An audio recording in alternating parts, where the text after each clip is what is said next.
Fahri Hamzah dalam tulisannya 17 April kemenangan Prabowo, peralihan besar sejarah Indonesia. Semalam itu peralihan besar, ada banyak dusta yang terungkap. Terima kasih kepada Pak Prabowo yang telah mengembalikan akal sehat bangsa kita. Kentara sudah siapa yang mengakar dan siapa yang fata morgana. Yang asli akan murni, yang palsu akan terbakar jadi abu. Itulah hukum besi. Semalam Pak Prabowo membantu rakyat Indonesia mengambil keputusan penting dari kekeliruan yang panjang tentang transisi kita ini. Beliau bicara tentang apa yang seharusnya dan tentang apa yang sudah kadung keliru, tapi kita amini bersama. Ini yang substantif.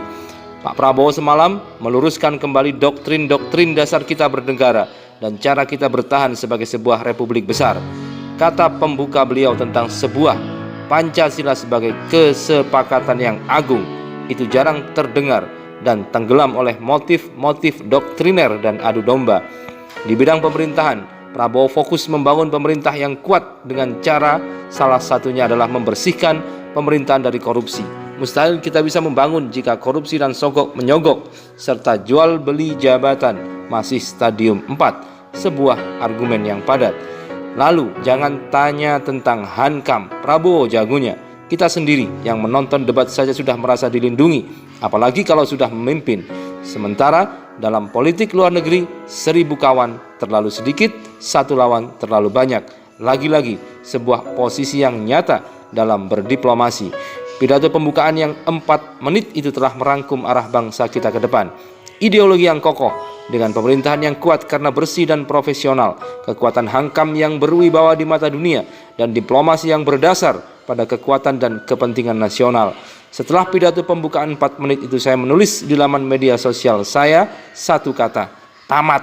Entahlah, ada perasaan bahwa semalam itu sudah selesai, karena memang tema debat semalam itu yang paling bisa mengungkap siapa presidensial material dan siapa yang tidak. Menurut saya, kualifikasi Prabowo untuk menjadi presiden dan pemimpin dunia terlalu tinggi. Saya gemar menyaksikan banyak pemimpin dan wawasannya, tetapi untuk jabatan itu beliau ada di kelas dunia. Hanya fitnahlah yang telah membuat beliau ingin dihancurkan. Setelah debat, saya sengaja agak terlambat pulang. Saya ketemu beberapa tokoh, lalu saya ketemu 2 pensiunan jenderal bintang 3 yang duduk di barisan belakang Prabowo. Legend Yunus Yosfiah, mantan Kasospol Abri, dan Legend Suyono, mantan Kasum Abri. Mereka menarik saya bicara. Ada banyak hal yang kami perbincangkan dan saya tahu 2 jenderal ini sudah tidak punya motif politik yang kuat.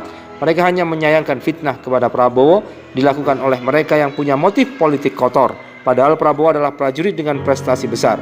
Pekan lalu saya juga bertemu dengan seorang purnawirawan lain.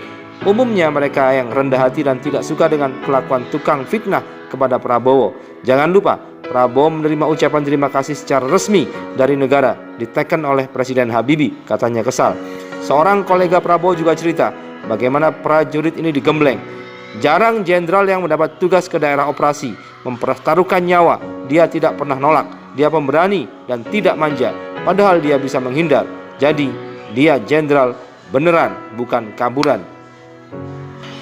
Dalam karirnya, Prabowo adalah pembelajar. Bahasa asing yang ia kuasai membuatnya menonjol dalam tugas itu.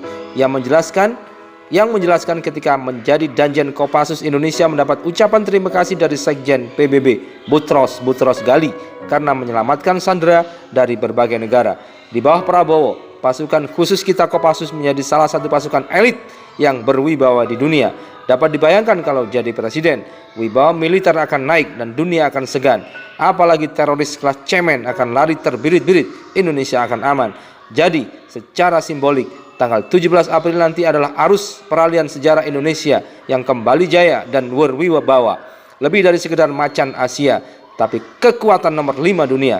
Seperti yang pernah beliau katakan, ini momentum bangsa kita di bawah kepemimpinan Prabowo. Dalam debat keempat semalam telah mengakhiri suatu kegamangan yang masif.